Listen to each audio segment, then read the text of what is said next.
So yan na mga idol. Nag-iyakan na.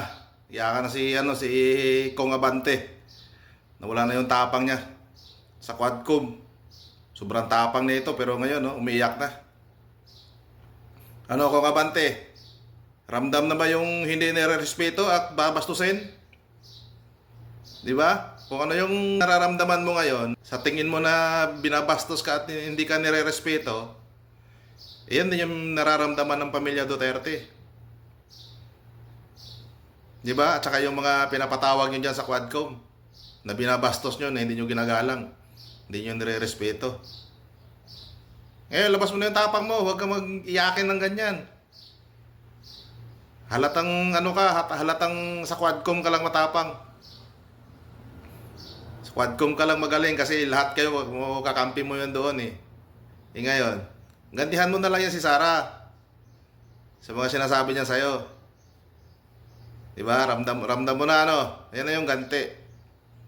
Yan sinasabi ni Sara sa inyo na walang mawawala sa kanya sa darating na eleksyon. Kayo yung may kailangan. Si Sara hindi. Walang kailangan niya yung eleksyon yan. Kaya pwede niyang gawin kung ano yung gusto niyang gawin sa inyo. Demokrasya yan. Abante. Nag-uumpisa pa lang yan si Inday Sara. Wala yang pakialam kung hindi siya magiging presidente. Hindi yan sabik sa hindi yan sabik sa posisyon. Hindi yan katulad ninyo na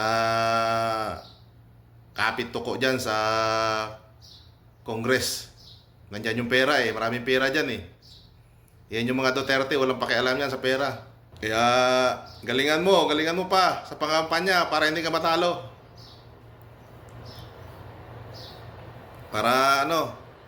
Para masabi sa mga distrito mo na talagang magaling ka na congressman dyan sa distrito mo.